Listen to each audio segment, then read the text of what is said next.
Hello बच्चों, आपका स्वागत है चिल्ड्रन चॉइस एकेडमी में। तो मेरे बच्चे, मैं आपके लिए लेकर आ गया हूँ मैथ से रिलेटेड जो कुछ इम्पोर्टेंट गाइड है, जो आपको अभी लास्ट में जो स्ट्रेटजी फॉलो करनी चाहिए उसके बारे में आपको बताऊंगा कि आपको अब यहाँ से 3 से 4 मंथ में करना क्या है, ताकि आप स्कोर कर सकें 25 में 25 मार्क्स, एटलीस्ट 24 तो आप कर ही लें, ऑलरेडी आए हुए हैं। तो सबसे पहले भाई बात करेंगे इस पे कि आपका सिलेबस क्या है मैथ्स का, पीवाईक्यू का क्या इंपॉर्टेंस है और पीवाईक्यू आपको करना चाहिए कि ना करना चाहिए, और आपका स्ट्रेटजी क्या होनी चाहिए लास्ट समय में। और आपके लिए कुछ स्पेशल है, जैसे कि आप देख सकते हो सर, ये है आपका मैथ्स कैप्सूल। सर ये है क्या? अरे भाई चर्चा करेंगे ना इस पे। जैसे देखो, आप बीमार हो जाते हो, सपोज अल्लाह ना करे कि आप तो कभी बीमार हो, लेकिन एक एग्जाम्पल, जो इंसान बीमार होते हैं कहाँ जाते हैं? डॉक्टर के पास। डॉक्टर उसको क्या देते हैं? कैप्सूल, फिर वो ठीक हो जाता है। जस्ट लाइक जो मैथ का जो बीमारी है ना बच्चों का, उसी के लिए आया है ये कैप्सूल। तो ये कैप्सूल है क्या? ताकि आपका यहाँ पे जो मैथ्स का डर है उसको खत्म करने का एक कैप्सूल है, एक मेडिसिन है। इस पे भी चर्चा करेंगे, ये है क्या, ठीक। तो पहले देख लेते हैं मेरे भाई सिलेबस। तो सिलेबस क्या है, सबसे पहले देखें कि चाहे आप एएमयू तैयारी कर रहे हो 9th एंट्रेंस के लिए, चाहे आप जेएमआई के लिए तैयारी कर रहे हो 9th एंट्रेंस के लिए, ठीक है मेरे बच्चे।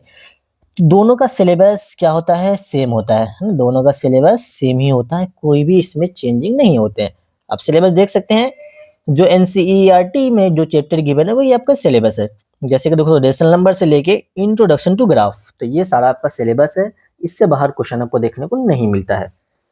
तो मेरे भाई, मैं आपको अब थोड़ा सा बात, सिलेबस आपको समझ में आ गया, जरा सा थोड़ा बैक जाते हैं 2025 कि देखो, आप कभी भी एग्जाम की तैयारी करो तो आप जिस टीचर से भी पढ़ो, भाई मेरे भाई थोड़ा बहुत उनके बारे में आपको पता होना चाहिए कि उसने लास्ट टाइम परफॉर्मेंस क्या दिया है, उनके पढ़ाए हुए नोट्स से क्वेश्चन आए हैं कि नहीं आए, थोड़ा बहुत आपको पता जरूर होनी चाहिए, चाहे आप किसी भी एग्जाम की तैयारी कर रहे हो, ठीक है। तो 2025 में देखते हैं कि 2025 में भी एएमयू हुआ था, बिल्कुल हुआ था। जीएमआई का भी एग्जाम हुआ था, बिल्कुल हुआ था। सर आपने तैयारी करवाया था? हाँ मेरे बच्चे, मैंने तो तैयारी करवाया था उसमें। तो ये एएमयू हो गया मेरे भाई, और ये हो गया आपका जेएमआई, ठीक है। 2025, और आपको पता है कि मैथ्स में कितने क्वेश्चन आते हैं, चाहे वो एएमयू हो या जेएमआई हो मेरे भाई, 25 नंबर का क्वेश्चन आता है मैथ्स का, ठीक। और मैथ्स में मेरे भाई एएमयू के अंदर कितने आए थे मेरे पढ़ाए हुए नोट्स से, और इवन की same to same question 24 question. अरे सर हाँ, अरे भाई सही बता रहा हूँ, अभी दिखाता हूँ आपको ना।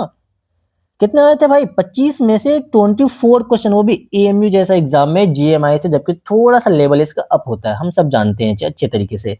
तो 25 में से 24 क्वेश्चन मैथ्स के आए थे। मैथ्स के, साइंस की बात तो भी करी नहीं है ना, बस मैथ्स की बात हो रही है। और अब जामिया का अगर आप देखोगे, जामिया का भी मैंने करवाया था। तो जामिया का मेरे भाई 25 में से 22 क्वेश्चन एग्जैक्ट मेरे नोट से आया था। और ये जो तैयारी मैंने करवाया था, है ना, तो ये तैयारी कितने दिन में करवाए थे भाई? कितने सर, कितने दिन में करवाए थे? बस मेरे भाई 1.5 मंथ में, वंस 1 मंथ से लेके 1.5 मंथ के बीच की बात है, मतलब कि 50 दिन ले लो, या 45 से 50 दिन के अंदर मैंने ये पूरा कंप्लीट करवाया था सिलेबस।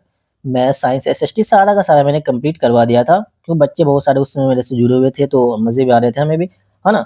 तो अब देख सकते हो तो कितने क्वेश्चन आए थे मेरे भाई। तो एएमयू के अंदर 24-25 में से 24 क्वेश्चन देख रहे हो, और जीएमआई के अंदर 22 क्वेश्चन। अरे सर ठीक है, लेकिन ये आया कहाँ से, है ना? कहाँ पे पढ़ाए हो आप? तो ये क्वेश्चन, क्या आपका कोई बैच है? ना ना ना, ऐसा ना सोचना, मेरा कोई बैच नहीं है। मैं जो भी पढ़ाया हूँ मेरे भाई, ये सारे के सारे आपके यूट्यूब के कंटेंट हैं, ठीक है। यूट्यूब के ही ये सारे के सारे कंटेंट हैं, और मेरा कोई भी बैच वगैरह नहीं है। इस चक्कर में ना पढ़ना कि सर आपका कोई बैच है ना। ये जो भी मैंने पढ़ा है, जितने भी क्वेश्चन आए हैं, ये सारे के सारे यूट्यूब के कंटेंट हैं। और मैं आपको बताता हूँ कि ये अब आपको कैसे तैयारी करना है, ताकि आपके एग्जाम में भी ये सारे के सारे क्वेश्चन आपको नजर आए। मतलब आपके एग्जाम में भी मेरी तो गारंटी है कि भाई मैंने जो पढ़ा रखा है उससे इस बार भी क्वेश्चन 25 क्वेश्चन एटलीस्ट आने ही चाहिए, नहीं तो 24-23 तो आएगा ही आएगा। मुझे पूरा कन्फर्म है, पूरा मतलब कि अपनी तरफ से कन्फर्म हूँ, ठीक है। तो अब आपको क्या करना है उसको समझते हैं। आपने देख लिया मेरे भाई कि सिलेबस क्या है, पीवाईक्यू का इंपॉर्टेंस अब बताता हूँ। हाँ, और ये मैं बता दूं मेरे भाई, ये सारे क्वेश्चन जो आए थे बस 2 सीरीज से आए थे, है ना। मैंने लास्ट समय में 2 सीरीज करवाया था। एक आपको मैंने करवाया था कंप्लीट पीवाईक्यू, वो पीवाईक्यू में सिर पे आंसर नहीं लगवाता हूं, आपको पता है। तो ये सारे जो क्वेश्चन आए थे मेरे भाई, ये 2 जगह से आए थे। एक आपका, मैं आपको जो पीवाईक्यू करवाया था वहां से, और दूसरा मैं करवाता हूँ सिलेक्शन एक्सप्रेस। तो ये 2 चीज को अगर जो बच्चे फॉलो कर रहे थे, उन सबका ये क्वेश्चन बहुत ही आसानी से बना, बहुत मजे आए थे। बच्चों ने मुझे मैसेज भी किया था बहुत सारे, ठीक है। तो आप यहाँ देख सकते हैं, ये दो 25 में से 24 क्वेश्चन और 25 में से 22 क्वेश्चन, ये कहाँ से आया था? पीवाईक्यू और सिलेक्शन एक्सप्रेस, जो आपके अभी यूट्यूब चैनल पे अवेलेबल है, चिल्ड्रन चॉइस एकेडमी में। तो अब आपको क्या करना चाहिए? तो मेरे भाई मैं भी आपको वही सजेशन दूँगा जो पिछले बार मैंने सजेशन दिया था, जिससे पिछले बार भी क्वेश्चन आए हैं और इस बार भी क्वेश्चन आएगी, इस चीज़ की मेरी गारंटी है। देखो, सबसे पहले आप क्या कर लो, पीवाईक्यू करो। पीवाईक्यू किए बगैर भाई एग्ज़ाम में कई बार बोलता हूँ यार, पीवाईक्यू आप लोग पता नहीं क्यों छोड़ के चले जाते हो। पीवाईक्यू का इम्पोर्टेंस समझो यार, किसी भी एग्ज़ाम की तैयारी कर रहे हो, अगर आप पीवाईक्यू ना करते हो तो एग्ज़ाम की तैयारी करना बेकार है। तो सबसे पहले इसमें भी देखो, आपका 2 एग्ज़ाम है, चाहे आप भले ही आप एएमयू को क्यों ना टारगेट कर रहे हो, जेएमआई को, आपका जो भी टारगेट है उससे आप टारगेट रखो। लेकिन अगर आप एएमयू के लिए भी तैयारी कर रहे हो, आपको जामिया और एएमयू दोनों का पीवाईक्यू करना है। चाहे आप जेएमआई के लिए तैयारी कर रहे हो तो फिर भी आपको एएमयू का पीवाईक्यू करना है। लेकिन मेरे भाई सबसे पहले आप जामिया का करोगे तैयारी, है ना? सबसे पहले सॉरी जामिया का पीवाईक्यू करोगे, सबसे पहले आप जेएमआई का पीवाईक्यू कीजिए, उसके बाद आपको एएमयू का पीवाईक्यू करना है। तो ये आपको ध्यान रखना है। अगर आप ये पीवाईक्यू कर लेते हैं 2016 से लेकर 2025 तक का, 2012 से लेकर 2025 तक का, तो मेरी गारंटी है कि आपको भी एग्ज़ाम में सेम टू सेम क्वेश्चन देखने को मिलेगा। और अब जब ये पीवाईक्यू करोगे ना, तो आपको यहाँ पे भी देखने को मिलेगा यार कि हर साल एट लीस्ट 25 में से 10 से 12 क्वेश्चन तो सेम टू सेम रिपीट होते हैं। सेम टू सेम की बात कर रहा हूँ मैं, कंप्लीट नहीं, same to same question repeat होते हैं 10 से 12 हर साल लगभग, ठीक है? तो अगर इसीलिए आपको पीवाईक्यू सबसे पहले कीजिए। और सर पीवाईक्यू करना क्या है मेरे भाई, ये आपका यूट्यूब चैनल है चिन्मय चौहान अकेडमी, इसी पे सारे के सारे आपको पीवाईक्यू अवेलेबल मिल जाएँगे। आपको प्लेलिस्ट बना हुआ है जेएमआई 9th पीवाईक्यू सॉल्यूशन, यहाँ पे देखोगे AMU 9th PYQ solution, year wise ही करना है। ईयर वाइज़ करने का क्या फ़ायदा होता है मेरे भाई, कि आपको हर साल, है ना, मान लेते हैं आपने 2012 का पीवाईक्यू उठाया, इसमें आपको जितने भी आपका सिलेबस है, कंप्लीट सिलेबस से क्वेश्चन होते हैं। ये एज़ अ टेस्ट ऐसे ले सकते हो, एक तो आपका टेस्ट है, एक तरीके से यहाँ पे समझना, अच्छा मेरे से ये क्वेश्चन बनना है, ये नहीं बनना, ये चैप्टर वीक है, वो चैप्टर वीक है।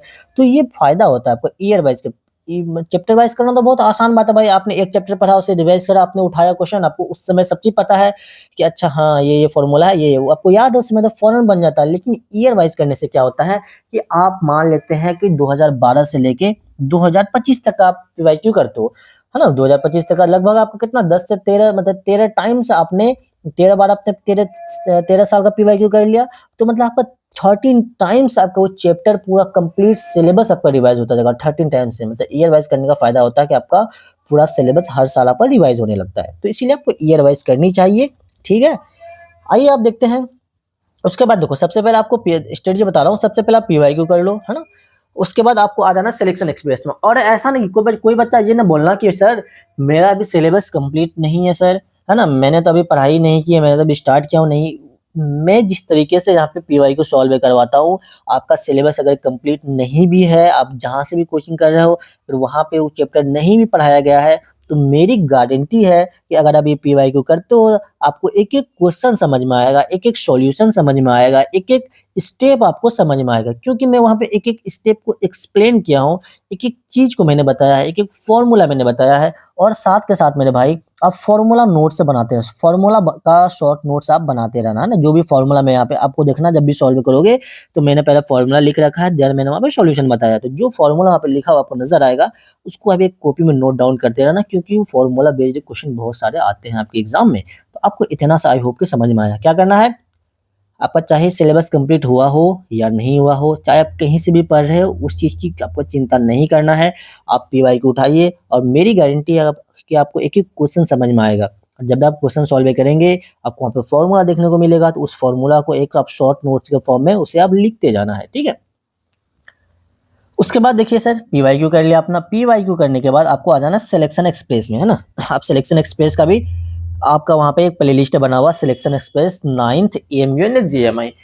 इसमें जाओगे तो यहाँ पे आप देखोगे कंप्लीट मैथ्स, है ना? कंप्लीट मैथ्स है, जिसमें मोस्ट मोस्ट एक्सपेक्टेड क्वेश्चन है, जो कि आपका डे 1, डे 2, डे 3, डे 4, लगभग 4 दिन में ये क्वेश्चन हमने करवाए हैं। तो देखो यहाँ पे डेढ़-डेढ़ घंटा का लेक्चर है लगभग, है ना? थोड़ा इसमें लास्ट टाइम में तो कभी-कभी लाइव लिया करता था, तो कुछ-कुछ बच्चे बातें करते थे, लास्ट तक आप छोड़ देना। जब तक मतलब पढ़ाई तो हुई, डेढ़ घंटा ही पढ़ाई हुई आई थिंक, है ना? डेढ़ घंटे 1 आवर 30 मिनट ही पढ़ाई हुई है। तो डेढ़-डेढ़ घंटा का लेक्चर है, तो इसको उसके बाद आपको कंप्लीट करना है, ठीक? तो इतना आप कीजिए, आपको देखना कि मैथ्स के अंदर आपको कमांड आएगा, और मैथ्स के अंदर आपको होता है ना, थोड़ा-सा लगेगा हाँ, अब मैं मैथ्स को सॉल्व कर सकता हूँ। उसके बाद आपको भाई मेरे 2025 का मैं आपको अपलोड नहीं किया हूँ, अच्छे तरीके से एक्सप्लेन करके मैं उसे अपलोड करूँगा, तो उसे भी आपको कंप्लीट करना है, ठीक है? तो आपको समझ में आया, अभी फ़िलहाल आपको क्या करना है कि आप पीवाईक्यू कीजिए, भले ही आपका सिलेबस कंप्लीट हुआ हो या नहीं हुआ हो, उसकी चिंता आपको नहीं करनी है। मैं ये जो पीवाईक्यू सॉल्यूशन मैंने करवा रखा है, मैं सारी चीज़ सोच समझ के करवाया था कि चाहे बच्चे का सिलेबस कंप्लीट हो ना हो, लेकिन जब वो यहाँ पढ़ने आए, जब वो लेक्चर ओपन करे, उसको एक-एक चीज़ समझ में आना चाहिए। मेरा यही थॉट था, अभी भी वही थॉट है, ठीक है? तो आपको पीवाईक्यू करो, पीवाईक्यू करने के बाद आप सिलेक्शन एक्सप्रेस करो। अब आते हैं मेरे भाई, समझ में आई, ये 2 काम कर लो और मेरी गारंटी है कि आपको एग्ज़ाम में इससे बाहर देखने को क्वेश्चन नहीं मिलेगा। और जब आपके लिए मैं वन शॉट भी करवा रहा हूँ, हमको पता है साथ के साथ वन शॉट चल रहा है, तो जब वन शॉट के मतलब वन शॉट के जब आपको लेक्चर आएगा तो उससे आप अटेंड कर लेना, है ना? उसके बाद फिलहाल अभी आप फिलहाल की बात मैं कर रहा हूँ, फिलहाल आपको पीवाईक्यू करना साथ के साथ और सिलेक्शन एक्सप्रेस कीजिए आप। अब आते हैं थोड़ा-सा, सर ये कैप्सूल क्या है सर, है ना? ज़रा इसके बारे में भी डिस्कस कर ही लेते हैं हम। तो मेरे भाई देखो, जब आप वो पीवाईक्यू वगैरह करोगे, है ना? आपको कुछ-कुछ हो सकता है डाउट वगैरह आए, है ना? जब पीवाईक्यू करोगे तो आपको कुछ डाउट आने की पॉसिबिलिटी है, या नहीं तो आपका कुछ कांसेप्ट वीक हो ऑलरेडी पहले से ही, है ना? जिस कांसेप्ट से आपको डर लगता हो, या आपका कोई चैप्टर बहुत ज़्यादा वीक है ना? जो चैप्टर आपको बहुत ही, वैसे सारे चैप्टर, लेकिन होता है जो सबसे ज़्यादा वीक हो, तो डाउट जैसे आप जैसे पीवाईक्यू कर रहे हैं, सिलेक्शन स्पेस का आपको कुछ भी डाउट आ रहा है कि सर मतलब ये डाउट है, ये कैलकुलेशन कैसे आया? सपोज़ मान के एग्ज़ाम्पल लेते हैं कि √2 इंटू √2, है ना? उसके बाद √2 प्लस √2, उसके बाद √2 माइनस √2, मतलब ये सारा कुछ मान लेते हैं कैलकुलेशन है। तो बच्चे को, जिसको मान लेते हैं कि किसी को पता है कि √2 इंटू √2 भाई क्या होता है, और ये 2 आपको पता नहीं है। तो ये सारा डाउट जो होता है, सिंपल सा डाउट, कैलकुलेशन वगैरह रिलेटेड डाउट, या कोई फ़ॉर्मूला आपको समझ में नहीं आ रहा हो, या कोई क्वेश्चन आपको समझ में नहीं आ रहा हो पीवाईक्यू करने के बाद भी, आप पीवाईक्यू जैसे कर रहे हो, मैंने एयर वाइज़ करवा रखा है। लेकिन होता है भाई, कभी-कभी पॉसिबिलिटी है कि आपको 1-2 क्वेश्चन समझ में ना आए उसमें से। तो अगर आपको कहीं भी कोई भी डाउट हो, किसी क्वेश्चन में डाउट हो, तो आपको करना क्या है, उसका स्क्रीनशॉट आपको लेना है ना? स्क्रीनशॉट लेना है और मुझे आपको शेयर कर देना है। तो चाहे तो आप उस क्वेश्चन नंबर को, मतलब होता है ना, टैग करके आप कमेंट कर दीजिए, सर ये क्वेश्चन को प्लीज़ एक्सप्लेन कर दीजिए दोबारा। या नहीं तो देखो, ये मेरा व्हाट्सएप नंबर है, इसमें प्लीज़ कोई बच्चा फ़ोन नहीं करेगा, है ना? व्हाट्सएप कॉलिंग नहीं करेगा, इनकमिंग तो ऑलरेडी इसमें बंद है, क्योंकि मेरा ऑफ़िशियल ही व्हाट्सएप है, ऑफ़िशियल है, मेरा पर्सनल नहीं है, ऑफ़िशियल व्हाट्सएप नंबर है ये। तो इस पे कोई फ़ोन नहीं करेगा व्हाट्सएप। पिछली बार बहुत बच्चे ने मुझे परेशान कर रखा था, लेकिन कोई फ़ोन नहीं करेगा, पहले मैं बता रहा हूँ आपको मेरे भाई, ठीक है? उसके बाद ये इसमें आप क्या करना, स्क्रीनशॉट लेकर मुझे इसमें से फ़ोटो सेंड कर देना, या ये मेरा इंस्टा आईडी है ना? एकादिर 374, आप मुझे यहाँ पे उसका फ़ोटो सेंड कर देना। जो भी आपको डाउट आएगा उस क्वेश्चन को सॉल्व करने में, पीवाईक्यू को सॉल्व करने में, तो मैं उसके लिए क्या करूँगा, आपका एक सेपरेट वीडियो बना के अपलोड कर दूँगा मैथ्स कैप्सूल में, ठीक है? तो ताकि आपका वहाँ पे डाउट जो है वो क्लियर हो जाए, और साथ के साथ कुछ बच्चे को और भी डाउट होगा तो वो भी क्लियर हो जाएगा। पहली बात ये। और दूसरी बात ये है, जो इसका जो मेरा मेन मकसद है इसको बनाने का, कि ये कैप्सूल है क्या, इसके अंदर मैं आपको कांसेप्ट सिखाऊँगा, है ना? कांसेप्ट सिखाऊँगा, जैसे कि रूट वाला जोड़-घटा कैसे करें, मल्टीप्लाई कैसे करें, डिवाइड कैसे करें, रेशनलाइज़ कैसे करें, सिम्प्लिफिकेशन कैसे करें, डेसिमल वाला बहुत बच्चों को डाउट होता है कि डेसिमल वाला ऐड, सब्ट्रैक्शन, मल्टीप्लिकेशन, डिवीज़न उसको कैसे करें। उसके बाद जैसे कि बात कर एक्सपोनेंट में बात कर लेते हैं, एक्सपोनेंट में पावर को कैसे सॉल्व करते हैं, सिम्प्लिफिकेशन कैसे करते हैं, और वॉल्यूम का क्या वॉल्यूम में, और टीएसए में टोटल सरफेस एरिया, है ना? उसके बाद लेटरल सरफेस एरिया। तो ये जैसे देखो, वॉल्यूम हो गया, आपका टीएसए हो गया टोटल सरफेस एरिया, उसका एलएसए हो गया लेटरल सरफेस एरिया। कुछ ये सब जो डाउट होता है आप लोगों का कि ये इसमें क्या डिफरेंस है, इसका फॉर्मूला क्या होता है, क्यूब का फॉर्मूला क्या होता है, वॉल्यूम का फॉर्मूला क्या होता है, ये सारा चीज़ जो कांसेप्ट बेस्ड है, जो कि आपको हर हाल में आना चाहिए, जो आपका कैलकुलेशन को फास्ट करेगा, रूट कैसे निकालना है ना, रूट कैसे निकालना है।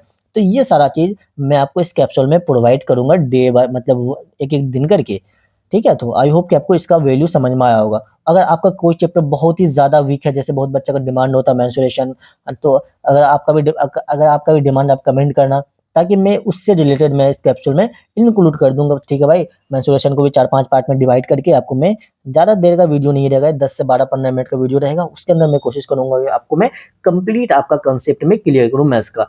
छोटी-छोटी जो डाउट होती है ना, वही चीज़ आपको डराता है मैथ्स में। और जैसे बोर्ड मास बहुत बच्चों को नहीं आता ना, बोर्ड मास, जो बात सही है, बोर्ड मास नहीं आता, नो डाउट भाई, बहुत बच्चे को नहीं आते हैं। तो बोर्ड मास को कैसे सॉल्व करते हैं, बहुत बच्चा इसमें रूट में डर जाता है, भाई ये सारे ब्रैकेट को कैसे, मतलब ये सारा चीज़ जान लो, जो बेसिक चीज़ है, मतलब सिंपल ये कि जो आपका बेसिक कांसेप्ट है, जो है ना, ज़ीरो से हीरो, इस सीरीज़ का मैंने नाम रखा है, आपको मैं थोड़ा दिखा दूँ। जैसे ये देख लो आप कि मैं आपके लिए ऑलरेडी बना रखा हूँ, कैप्सूल नंबर 1 मैंने बना रखा है, कैप्सूल 1, कैप्सूल 2, कैप्सूल 3 इस तरीके से आपका आएगा, जिसमें आपका मैथ का डर खत्म होने का इसमें मैंने मतलब प्रॉमिस किया कि आपका बिल्कुल मैथ का मैं डर खत्म कर दूँगा। जैसे देखो रूट बेस्ड कैलकुलेशन है, अरिथमेटिक बोलो या कैलकुलेशन बोलो, कैसे इसको जोड़-घटा करते हैं, इसका मल्टीप्लिकेशन क्या होते हैं, जैसे देखो मैंने यहाँ पे क्वेश्चन में ऑलरेडी मैंने ले रखे हैं यहाँ पे, है ना? एडिशन बेस्ड है, इसको जैसे कि क्या 5 रूट 7 प्लस 2 रूट 7 कैसे ऐड करते हैं, अगर इस टाइप से आपका एडिशन आ जाए, जैसे इसको इसको कैसे ऐड करते हैं, इस टाइप से आ जाए, जैसे इसको कैसे ऐड करते हैं कि ऐड होता है कि नहीं होता है, उसी टाइप से आप यहाँ पे मल्टीप्लिकेशन देख लो, है ना? डिवीज़न देख लो। तो इस तरीके का जो आपका सिम्प्लिफिकेशन वगैरह होता है कि रूट वाला सिम्प्लिफिकेशन कैसे करें, रेशनलाइज़ कैसे करें, तो ये सारा डाउट मैं आपका वहाँ पे क्लियर करूँगा। बिल्कुल अच्छे तरीके से आपको इसमें कोई भी डाउट नहीं होगा। आई होप कि आपको मतलब कैप्सूल का आपको वैल्यू समझ में आएगा, मैथ्स कैप्सूल आखिर है क्या? देखो ना, मैथ्स का डायरेक्ट 0 से आपको हीरो लेवल तक मैं लेके जाऊँगा। ये आपके भाई का वादा है और ये गारंटी है। आई होप कि आपको इसके बारे में मतलब कि समझ में आया होगा कि भाई मैथ्स कैप्सूल है क्या? तो मेरे भाई सिंपल सी बात है, मैथ्स कैप्सूल आपके लिए बहुत ज़्यादा बेनिफिशियल होने वाला, आपका जो बेसिक जो कांसेप्ट है उसको बिल्डअप करने में आपको हेल्प करेगा। लेकिन साथ के साथ अगर आप पीवाईक्यू करते हो, अगर मेरी बात मानते हो, अगर आपको सिलेक्शन चाहिए तो आपको मेरी बात माननी ही चाहिए, आप पीवाईक्यू कीजिए। क्योंकि मैं दोबारा पीवाईक्यू नहीं कराऊँगा, उसमें मैंने बहुत अच्छे तरीके से मैंने पीवाईक्यू करवा रखा है, जो कि कोई भी बच्चा अगर मैं 6th क्लास का बच्चा भी उसे पढ़ना स्टार्ट करे, उसे भी समझ में आ जाए। मैंने इतने अच्छे तरीके से मैंने उसे करवा रखा है, ठीक है? लेकिन आपको फिर भी किसी भी चीज़ में कोई भी डाउट हो तो मैंने आपको 2 चीज़ 3 आपके पास ऑप्शन है गिवन, चाहे तो आप मुझे कमेंट करके कर देना डायरेक्ट वीडियो के नीचे, या नहीं तो आप मुझे स्क्रीनशॉट लेके, पिछले वाले बच्चे भेजा करते थे स्क्रीनशॉट, है ना? बहुत से बच्चे मैंने मुझे शेयर किया था, मैंने फिर उसका डाउट वगैरह भी क्लियर किया था। तो आप मुझे डायरेक्ट या तो मैं व्हाट्सएप पे आपका डाउट क्लियर कर दूँगा, या मुझे इंस्टाग्राम पे शेयर करना, ताकि मैं आपका चाहता हूँ वहीं इंस्टाग्राम पे अगर छोटा-मोटा डाउट हुआ, तो मैं आपको इंस्टाग्राम पे आपको वहीं पे शेयर डाउट क्लियर कर दूँगा, व्हाट्सएप पे जहाँ भी आप चाहो मुझे शेयर कर देना। आप पे डिपेंड है कि आपके पास मतलब है जहाँ पे आप सहूलियत आपको मतलब सही लगे, चाहे आप इंस्टाग्राम, व्हाट्सएप या डायरेक्टली यूट्यूब पे था। आप अपना डाउट वहाँ पे कमेंट कीजिए, ताकि मैं आपका डाउट को भी सॉल्व कर सकूँ। बाकी साथ के साथ आपका जो मैथ्स कैप्सूल आएगा, इसको आप प्लीज़ ज़रूर सॉल्व करते रहना, डेली देखते रहना। आपका यहाँ पे छोटी-छोटी जो बेसिक डाउट्स होते हैं, बेसिक कांसेप्ट होते हैं, वो सारा आपका यहाँ पे क्लियर होता हुआ नज़र आएगा। कहीं न कहीं आपको ये कॉन्फिडेंस आपके अंदर लेकर आएगा, ठीक है भाई? बाकी आप पीवाईक्यू कीजिए मेरे भाई, पीवाईक्यू किए बगैर आपका सिलेक्शन नहीं हो सकता है। मैं आपको लिख के कहता हूँ, पीवाईक्यू बगैर सिलेक्शन होना इम्पॉसिबल है। जो बच्चे आप लोग जो डरते होगे, बहुत लेवल आपका क्वेश्चन कर लेते हो, ज़रूरत नहीं है यार उस चीज़ की। क्यों हमें जाना है? जो हमारा सिलेबस है, जो जिस टाइप का क्वेश्चन आता है, मुझे उस टाइप की ही क्वेश्चन क्यों नहीं करनी है? तो उस टाइप के क्वेश्चन कीजिए आप। मैंने ऑलरेडी जामिया वगैरह निकाल रखा है, पिछले बार ही आप देख सकते हो क्वेश्चन आए हुए हैं ऑलरेडी, ऐसा नहीं कि मैं हवा में बातें कर रहा हूँ। तो आपको पीवाईक्यू करनी चाहिए। लेकिन फिर भी कोई भी डाउट हो तो मैंने उसका भी आपको सॉल्यूशन दे दिया है। तो मेरे भाई ठीक है? तो अगर अब भी अगर आपको कुछ भी डाउट है मैथ्स से रिलेटेड, तो आपको मैंने ऑलरेडी अब तो व्हाट्सएप नंबर ही आपको मैं दे दिया हूँ, इंस्टाग्राम ये आईडी है मेरा, है ना? आप मुझे यहाँ भी मैसेज कर सकते हैं, ठीक है? ये मैं इस वाला आईडी को मैं थोड़ा-सा ओपन कम करता हूँ, इसलिए मैं आपको ये वाला बोल रहा हूँ, मुझे यहाँ पे मैसेज कर देना आप, ठीक है? चलिए फिर इतना ही रखते हैं, अगर आपको कोई भी डाउट हो तो आप मुझे बताइए कमेंट करके, ताकि मैं फिर उसके ऊपर भी एक वीडियो स्पेशल बना दूँ। तो थैंक यू सो मच। अगर आपको चैनल पे फर्स्ट टाइम आए तो इसे आप सब्सक्राइब कर लीजिए, और मेरे भाई आपको एक चीज़ और करना है, अपने दोस्तों से आप लोग शेयर नहीं करते हो यार, शेयर कीजिए ज़रूर, ताकि हर वो बच्चे तक पहुँचे जिसको इस चीज़ की ज़रूरत है। बहुत से बच्चे भाई अब तो ऑफ़लाइन अगर तैयारी करते हो ना, मुझे तो उतना आइडिया नहीं है, लेकिन जब मैं लास्ट टाइम मैं जब पढ़ा रहा था, कुछ बच्चे अलीगढ़ के जुड़े थे मेरे मुझसे, जो बच्चे अलीगढ़ में ऑलरेडी ऑफ़लाइन कोचिंग कर रहे थे। उसने बताया था मुझे, सर वहाँ पे लगभग 30,000 से 25 से 30,000 रुपया उन्होंने ऑफ़लाइन पे किया था, प्लस पीजी फ़ी अलग, है ना? रहने-सहने का फ़ी अलग, खाना-पीना अलग, तो बहुत ज़्यादा पेमेंट करके वो तैयारी कर रहे थे। उसने बोला, सर कि जो कांसेप्ट आप दे रहे हो सर, जो चीज़ आप पढ़ा रहे हो मेरे को वहाँ नहीं मिला। तो मैं समझ सकता हूँ, वहाँ पे 30,000 रुपए में जो चीज़ नहीं आपको नहीं मिल रहा, वो आपको मैं फ्री ऑफ कॉस्ट में दे रहा हूँ। तो इसका वैल्यू समझिए, इसका अच्छे से यूज़ कीजिए, ताकि मेरा भी मकसद ये है कि मेरे भाई आप लोग एएमयू जैसे यूनिवर्सिटी में आइए, जीएमआई जैसे यूनिवर्सिटी में आइए, ज़िंदगी संवर जाएगी, ज़िंदगी जीने का सलीका सीखोगे, ज़िंदगी जीने का तरीका सीखोगे, और यहाँ पे आने के बाद बहुत सारा चीज़ समझ में आता है कि दुनिया क्या है। बहुत मतलब बहुत सारा चीज़ आता है यार समझ में, रियली, रियली आता है यार। यहाँ पे आप अभी जहाँ पे भी हो, जिस डिस्ट्रिक्ट में भी हो, जिस गाँव में भी हो, जिस जहाँ पे भी हो, तो आपको वहाँ पे एक ही लेवल के, एक ही जैसे लोग आपको नज़र आते हैं। लेकिन आप सेंट्रल यूनिवर्सिटी वगैरह में आते हो तो मेरे भाई यहाँ पे हर स्टेट के बच्चे आए हुए होते हैं, हर जगह से बच्चे आए हुए होते हैं, सबका थॉट अलग-अलग होता है।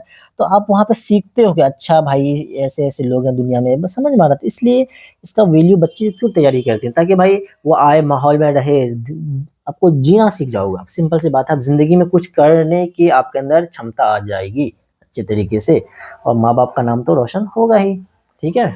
तो अल्टीमेट तो हमारा तो भाई टारगेट वही होता है कि माँ-बाप हमसे खुश हो और इससे ज़्यादा तो हमें क्या चाहिए होता है, एक बच्चे एक स्टूडेंट को कुछ नहीं चाहिए होता है। तो चलिए फिर मिलते हैं नेक्स्ट वीडियो में, तब तक के लिए ओके बाय, अपना ख्याल रखें और अच्छे से बस पढ़ाई करते रहें। प्लीज़ मेरी फिर से रिक्वेस्ट है, पीवाईक्यू आप अभी से करना स्टार्ट कर दें।